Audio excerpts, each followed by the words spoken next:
So hello everyone. तो हम लोग काफ़ी 4-5 दिन के बाद मिल रहे हैं। आई एम सॉरी इस चीज़ के लिए, डीएलएड का एग्ज़ाम था। ठीक है, हाँ जी, तो उधर इंगेज हो गए थे। तो अब हम लोग आज 9 डे करने वाले हैं। सारा का सारा पीवाईक्यू करा रहा हूँ कि आप कोई भी एसएससी के एग्ज़ाम्स को देने वाले हो और तैयारी कर रहे हो तो बाकायदा आपको सब के सब पीवाईक्यूज़ याद करना होता है। तो मैं आपके सामने हर चीज़ को सामने से रख रहा हूँ एंड अच्छे तरीके से आपको याद करते जाना है। डेली सुबह के 6 बजे आपको वीडियोज़ मिलती हैं। तो चलिए, ये सवाल 2 बार रिपीट हुआ है। अगर आप देख पा रहे हो तो ये सवाल आपका 2 बार रिपीट हुआ है। कितने बार? तो आप कहिएगा सर 2 बार रिपीट हुआ है। सवाल क्या पूछता है, ध्यान से देखिएगा। सवाल है एप्रहेंशन। क्या है? एप्रहेंशन है सर। इसका मतलब भय होता है, डर होता है। जैसा कि यहाँ पर आपको पिक भी दिख रहा होगा इस चेहरे पर कि डर कैसा है। ठीक है, anxiety of fear that something bad और अनप्लीजेंट विल हैपन, यानी चिंता या भय कि कुछ बुरा या अप्रिय घटित हो जाना, है ना। कुछ घटना ऐसा देख लेना या घटित हो जाना जिससे डर मन में पैदा हो जाता है। ठीक है, तो उस सेंस में हम एप्रहेंशन का इस्तेमाल करते हैं। इससे मिलता जुलता वर्ड है फेयर का मतलब डर होता है, एंग्जाइटी का मतलब चिंता होता है। फेयर का मतलब डर होता है और एंग्जाइटी का मतलब चिंता होता है। आप ये दोनों कह सकते हो कि अगर मान लो कोई चीज़ हो गई है तो चिंता धारा गया है या डर हो गया है ना। हाँ जी सर। तो इसका एप्रहेंशन का जब भी आपको साइनोनिम्स दिखाई देता है ऑप्शन में, 2 बार आया है, दोनों बार यहीं दोनों में से एक एक करके था, यानी फेयर और एंग्जाइटी। और इसका जो एंटोनिम्स था वो था एक्साइटमेंट यानी उत्साह, उसका उल्टा हो जाएगा। हाँ जी सर। और कॉन्फिडेंस का मतलब विश्वास हो जाएगा। तो मुझे पता है कि इसमें कोई दिक्कत नहीं हुआ होगा, आपको अच्छे से समझ में आया होगा। और एंटोनिम्स जब भी दिखाई देगा तो इस रूप में दिखाई देगा, यानी जो सवाल का जैसा ऑप्शन के रूप में आपके सामने चीज़ें आती है वैसा मैं बताता हूँ। और मैं बिल्कुल शांत स्वभाव का इंसान हूँ। बस आप याद करोगे तो आपको हर चीज़ की तैयारी करा दूंगा। बस आपको बहुत प्यार से पढ़ाई करनी है। अब आप 11वीं 12वीं के लड़के नहीं हो कि आप में जोश चाहिए। अब आपको जोश नहीं चाहिए, अब आपका एक माइंड सेट चाहिए। आप में ना फोकस चाहिए, आप में कंसिस्टेंसी चाहिए और आप में रेगुलरिटी चाहिए कि आप रेगुलर बेसिस पे तैयारी करो। तो ये सब चीज़ें आपको अब पता होनी चाहिए, है ना। हाँ जी सर। तो आप में पैशंस होना चाहिए, जोश नहीं। आप में सब्र होना चाहिए, है ना, जोश नहीं, याद रखिएगा। हाँ जी सर। अगला क्या है? अप्राइज है ना। हाँ सर। अप्राइज का मतलब होता है सूचित करना, जैसे किसी को सूचित करना या बताना। जैसे यहाँ पर एक मैंने लिखा है पीके के रूप में, है ना। हाँ जी सर। इसे हम सूचित करते हैं तो इसलिए मैंने यहाँ पर लगा दिया कि आपको अच्छे से समझ में आएगा तो आप बाकायदा अच्छे तरीके से याद कर पाओगे। तो इनफॉर्म का मतलब भी होता है जानकारी देना, आपको पता है। तो अप्राइज का तो आपको अच्छे से आ गया होगा। और हाइड का मतलब छिपाना और मिसलीड का मतलब गुमराह करना होता है। तो मिसलीड और हाइड इसी में आता है, इसका एंटोनिम्स में आता है। और ये सवाल 2 बार रिपीट हुआ है तो एक बार और हम लोग बोलेंगे कि सर अप्राइज का होता है इन्फॉर्म साइनोनिम्स और एंटोनिम्स होता है हाइड और मिस्टेक होता है। क्लियर है? क्लियर है सर। अगला सवाल देख लेते हैं। अगला है अप्रोप्रिएट। अगला क्या है? अप्रोप्रिएट है जिसका मतलब होता है उपयुक्त। अब ध्यान से समझिएगा। कर रहा है सुइटेबल और proper in the circumstances take for once on use without permissions, यानी परिस्थितियों में उपयुक्त या उचित बिना अनुमति के अपने उपयोग के लिए लेना। यानी आपके लिए वो अनुमति नहीं मिला उस चीज़ के लिए बट आप उसको उपयोग में ले रहे हो तो वहाँ पर हम लोग कहते हैं उपयुक्त। ठीक है, हाँ जी, इसको हम अप्रोप्रिएट वर्ड के नाम से जानते हैं। इसका मिलता जुलता वर्ड हो जाएगा। क्या हो जाएगा? तो कहोगे सर कॉम्पिटेंट हो जाएगा, मतलब सक्षम, या सुइटेबल मतलब होता है उपयुक्त, है ना। तो ये आपको दोनों याद होगा, मुझे पता है ना। कॉम्पिटेंट आप याद करना है ना, और सुइटेबल तो आपको पहले से पता था। अगला वर्ड है, इसका एंटोनिम्स के रूप में सारे के सारे देखेंगे। कह रहा है कि अनसुइटेबल मतलब अनुचित। ठीक है सर। अरेलेवेंट इरेलेवेंट बोल सकते हो, हाँ जी, अनुपयुक्त। और इम्प्रॉपर का मतलब होता है अनुचित। और इन नेपोसिट, है ना। कोई इसे बोलता है कि इन अपोजिट, अच्छे से ऐसे बोलोगे। ठीक है, हाँ जी सर। तो इन अपोजिट न तो प्रोनाउंसिएशन करना, इन अपोजिट करना यानी कि अनुपयुक्त। तो अगला सबसे पहला अनसुइटेबल है, दूसरा इरेलेवेंट है, तीसरा इम्प्रॉपर है और चौथा इन अपोजिट है। ठीक है, तो याद रखिएगा ये सवाल आपके 2 बार रिपीट हुआ है आपके एग्जाम में। तो आपको कतई काफ़ी अच्छे तरीके से तैयारी करना है। अगला वर्ड आपके सामने है आर्बिट्रेरी। अगला क्या है? आर्बिट्रेरी है, सॉरी, आर्बिट्रेरी। ठीक है, क्या है? ARBITRARY, है ना, आर्बिट्रेरी। क्या बोलोगे? आर्बिट्रेरी। इसका मतलब क्या होता है आपको अच्छे से याद करना है। तो इसका मतलब होता है पनपना, सॉरी, मनमाना। ठीक है, हाँ जी, मनमाना होता है, सॉरी। ठीक है, कह रहा है कि बेस्ड ऑन रैंडम चॉइस और personal whims rather than any reason और सिस्टम्स, यानी किसी कारण या प्रणाली के बजाय, ठीक है, या दृश्चित चुनाव या व्यक्तिगत सनक पर आधारित। यानी इसका देखोगे तो सर आर्बिट्रेरी क्या हो जाएगा, रैंडम माने अनियमित, और उल्टा क्या हो जाएगा, लॉफुल हो जाएगा, यानी कि कानूनी एंटोनिम्स। ठीक है, ये सवाल 2 बार रिपीट हुआ है तो यही ऑप्शन आता है, ये रट लेने वाली बातें हैं सर। ठीक है, 2 बार बोल लेना, देख के अच्छे तरीके से चीज़ें कंप्लीट हो जाएगी, और हो सके तो नोट्स बना लेना। ठीक है, कहोगे जी सर। आगे बाबू देखते हैं, अगला है अर्केन। ठीक है, हाँ जी सर, क्या है इसका मतलब होता है गुप्त, जैसे कि अंडरस्टूड बाई फ्यू और मिस्टेरियस और सीक्रेट, मतलब कुछ ही लोगों द्वारा समझा जाने वाला या रहस्यमय या गुप्त कह सकते हो। जैसे मिस्टेरियस का मतलब होता है रहस्यमय, और हिडन का मतलब होता है छिपा हुआ। मिस्टेरियस का मतलब होता है क्या, रहस्यमय, और हिडन का मतलब होता है छिपा हुआ, तो अच्छे से याद रखिएगा। और एंटोनिम्स की अगर हम बात करें तो पब्लिक का मतलब होता है सार्वजनिक, और कॉमन का मतलब होता है सामान्य। ठीक है, पब्लिक का मतलब होता है सार्वजनिक, और कॉमन का मतलब होता है सामान्य। अच्छे तरीके से याद रखना सारी चीज़ों को, क्लियर है। तो साइनोनिम्स आपको याद हो गया, एंटोनिम्स आपको याद हो गया। ठीक है, हाँ जी। आगे हम लोग बात करते हैं, अगला हम लोग देख लेते हैं। हम लोग अगला मतलब हम लोग के पास है आर्डेंट। क्या है, आर्डेंट है मतलब उत्साही। क्या होता है, उत्साही, जैसे कि इंथ्यूसियस्टिक और पैशनेट ऐसे बोल सकते हो, उत्साही या भावुक। क्लियर है, हाँ जी। किसी को प्रोनाउंसिएशन में बहुत दिक्कत होती है, तो थोड़ा मोड़ा आपको अपने को कैपेबल बनाना होगा उस लायक। अगर नहीं भी आता तो थोड़ा स्पेलिंग्स को पकड़ के आप चीज़ें कर सकते हो, लेकिन कभी कभी ऐसे स्पेलिंग्स आपके सामने दिखाई देंगे कि आपको लगेगा कि ये भी हो सकता है और ये भी हो सकता है। तो इन सारी चीज़ों को थोड़ा सा अच्छे तरीके से आपको हैंडल करना है ना। हाँ जी सर।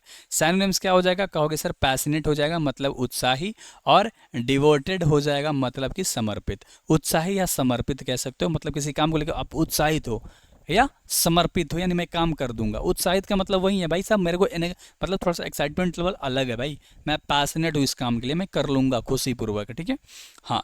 तो आपको याद रखना पैशनेट या डिवोटेड हो जाएगा आर्डेंट का, उत्साही का। और उल्टा क्या हो जाएगा, एपाथेटिक मतलब उदासीन। ठीक है, नहीं काम में मजा आने वाला, उदास लड़का है, कोई इंटरेस्ट नहीं है उसको, ऐसे आप समझ सकते हो। तो आपको अपेथेटिक याद रखना है। अगला वर्ड की हम लोग बात करेंगे। अगला हमारे पास वर्ड क्या है, ये हम लोगों ने देख लिया है। हाँ जी सर, अगला वर्ड हमारे पास है आर्डस। क्या है, आर्डस है। ठीक है, आर्डस, DUOUS। बच्चे ना स्पेलिंग में मिस्टेक करते हैं, इसका मतलब होता है कठिन। क्या होता है, कठिन होता है।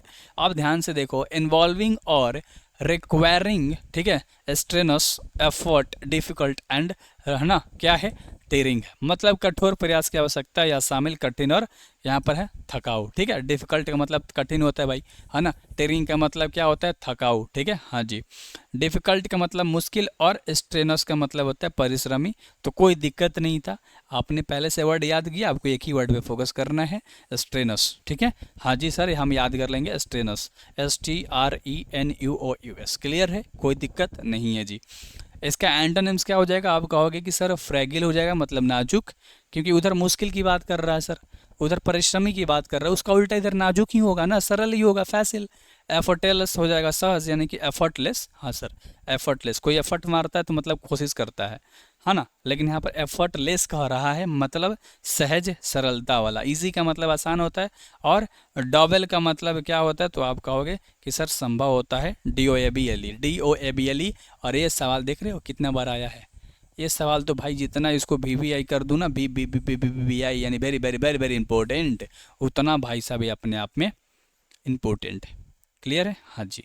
अगला है आर्गुमेंट। आर्गुमेंट का मतलब आपको पता है भाई साहब, बहस करना।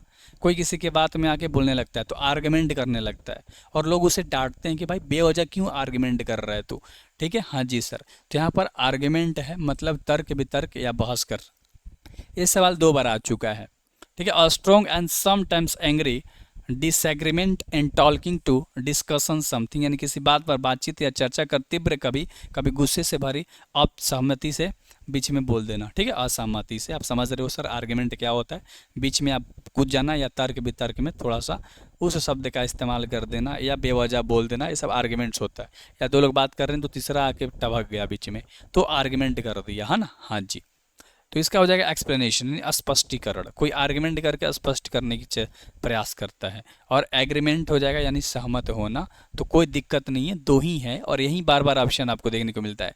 एंटोनिम्स पूछेगा तो इसके रूप में, सिनोनिम्स पूछेगा तो उसके रूप में पूछेगा। आपको पता है कि सिनोनिम्स ले 2 क्वेश्चन या 3 क्वेश्चन, एंटोनिम्स ले 2 क्वेश्चन या 3 क्वेश्चन, कोई एक जरूर डालता है 2 या 3 2 या 3 करके।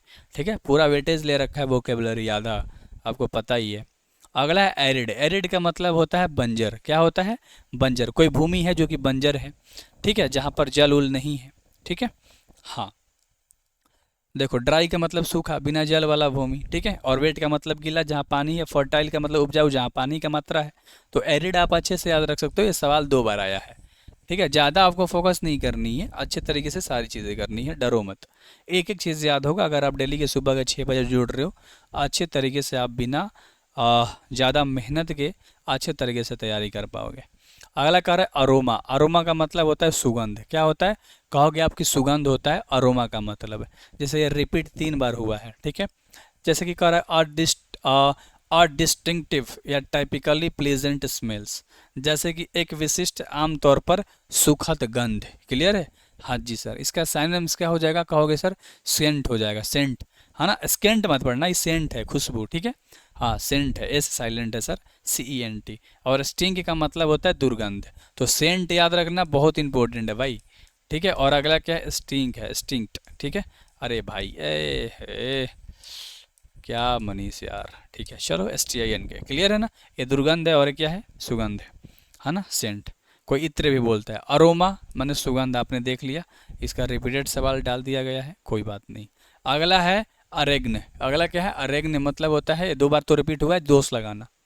ठीक है, अरेग्न, ARRAIGN, आप बोल लो 2 बार, ARRAIGN मतलब होता है दोष।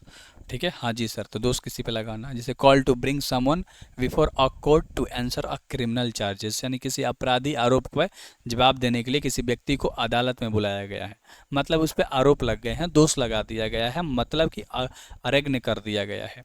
इसका हो जाएगा प्रोसिक्यूट। क्या हो जाएगा? प्रोसिक्यूट। कहता है ना कि प्रोसिक्यूट को कटघरे में लाया जाए, प्रोसिक्यूट, है ना। तो होता है जो कटघरे में खड़ा होता है, यानी आरोपी। क्लियर है? हाँ जी सर। फ्री का मतलब मुक्त होता है, पार्डन मतलब क्षमा करना, और एस्कल्पेट मतलब हो जाता है दोष मुक्त करना। ठीक है, हाँ जी। तो एस्कल्पेट याद रख लेना, भूलना मत, एस्कल्पेट है।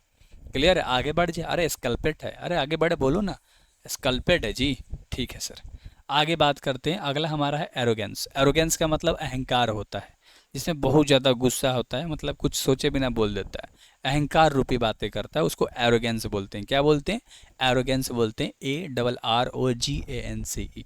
तो एरोगेंस आपको अच्छे से याद रखना है। क्लियर है? हाँ जी सर। अब कह रहा है कि the quality of being arrogant, या ओवर वेयरिंग प्राइड कह सकते हो। ठीक है, हाँ जी सर। जैसे कि यहाँ पर ध्यान से देखो। ठीक है, अहंकारी होने का गुण या दबंग अभिमान। ठीक है, हाँ जी। प्राइड का मतलब अभिमान होता है। ठीक है, तो कहीं कहीं सोशल मीडिया पे भी प्राइड प्राइड देता है, समझ नहीं पाते हो आप, अभिमान की बातें कर रहा है। जैसे कि 2 कपल्स को देख लिया, 18 साल 12, मतलब 18 साल 17 साल के लड़के हैं। लड़के यहाँ बैठे, लड़की एकदम पकड़ के उसको फोटो खिंचा रही है और लिख रही है आई प्राउड मोमेंट, है ना।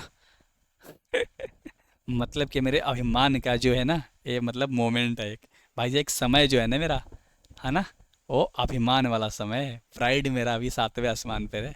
लड़की टैग कर रही है, सोच रहे हो? हाँ जी सर।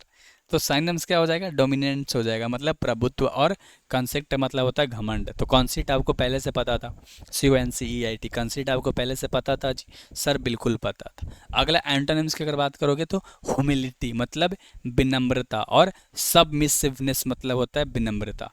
तो दोनों का मतलब एक ही होता है, याद रख लेना। ये वर्ड ज़्यादा पूछा जाता है, लेकिन ये सबमिसिवनेस याद रख लेना अच्छे तरीके से। 2 बार चीज़ें रिपीट हो गई है। मैं उम्मीद करता हूँ कि अच्छे तरीके से चीज़ें आप कंप्लीट कर पाओगे। अगला हम लोग बात करते हैं। अगला है एरोगेंस मतलब अहंकार। आपने देख लिया भाई साहब, लेकिन इसका अलग साइनोनिम्स दिया है, देख सकते हो। हॉक्टी यानी घमंडी, और यहाँ पर मॉडसेस्ट, हम्बल और ह्यूमिलिटी। तो ये भी याद रख लेना अच्छे तरीके से, ये भी ऑप्शन के रूप में दे सकता है। ठीक है, हाँ भी सर। क्लियर है? ये 2-3 बार आ रखा है, मतलब एक ही तरह के सवाल है, दोनों को जोड़ोगे तो 5 बार एरोगेंस अहंकार के रूप में, लेकिन ये दबंगई वाला अहंकार है। हाँ जी सर। और इसके बारे में अगर बात करोगे तो अपने महत्व या क्षमताओं के बारे में अतिरंजित भावना रखना या प्रकट करना, है ना। हाँ जी सर, वही घमंडी वाली बात है, तो टेंशन नहीं लेना है। अगला क्या है? ऑस्पिशियस, है ना। ऑस्पिशियस का मतलब होता है शुभ। क्या होता है? शुभ, लाभ, है ना, हानि, ये सब जो चीज़ें सब एडजेक्टिव में आती है। सुंदरता, ठीक है, बदसूरती, बड़ाई करना मतलब किसी की। हाँ जी सर। ठीक है, नाउन के बारे में बताना। अब शुभ तिलक होता है, तिलक एक नाम है सर। ठीक है, तो शुभ क्या हो गया? एडजेक्टिव हो गया, क्योंकि नाउन के पहले एडजेक्टिव लगता है। बेसिक सी बात है, समझने वाले समझ गए। सफलता के लिए अनुकूल या अनुकूल होता है, ये इस्तेमाल किया जाता है। जैसे फेवरेबल, फेवरेबल का मतलब होता है अनुकूल। फेवरेबल का मतलब क्या होता है? अनुकूल होता है सर। और फॉर्चुनेट का मतलब होता है भाग्यशाली, तो उसका साइनोनिम्स है। एंटोनिम्स में हो जाएगा अनलकी मतलब बदकिस्मत, और ऑमिनस का मतलब होता है अशुभ। ठीक है, तो ये वर्ड तो दो बहुत इंपॉर्टेंट है भाई, कि ऑस्पिशियस मतलब होता है सर शुभ, ठीक है, और ओमिनस का मतलब होता है अशुभ। ठीक है, दो बार रिपीट हुआ है, इसे कभी मत भूलिएगा। अगले सवाल पे बात करते हैं, जो कि लास्ट होगा शायद। ठीक है, हाँ जी, ये आपका 10वां दिन जो कि कल आने वाला है। प्लेलिस्ट बन गया है, तो आप प्लेलिस्ट ले जाके एक ही चीज़ की तैयारी अच्छे से कर सकते हैं। रिपीट की अगर हम बात करें, 2 बार आया है। और एक क्या है? ऑगमेंट है सर। ठीक है, हाँ जी, AUGMENT, और इसका मतलब होता है बढ़ाना। क्या होता है? कहोगे कि बढ़ाना होता है, यानी make something greater by adding to it increase, है ना। हाँ जी सर, किसी चीज़ को उसमें जोड़कर बड़ा बनाना या बढ़ाना। क्लियर है जी सर।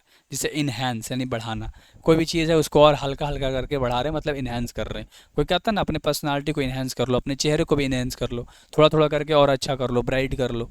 भाई साहब हम काला हैं, जैसे मेरे को कहेगा कोई बाला, मतलब इन्हेंस करो ना अपने आप को, थोड़ा मोड़ा मॉडिफाई कर लो, मोनेटाइज कर लो, ऐसे बहुत सारे वर्ड्स होते हैं।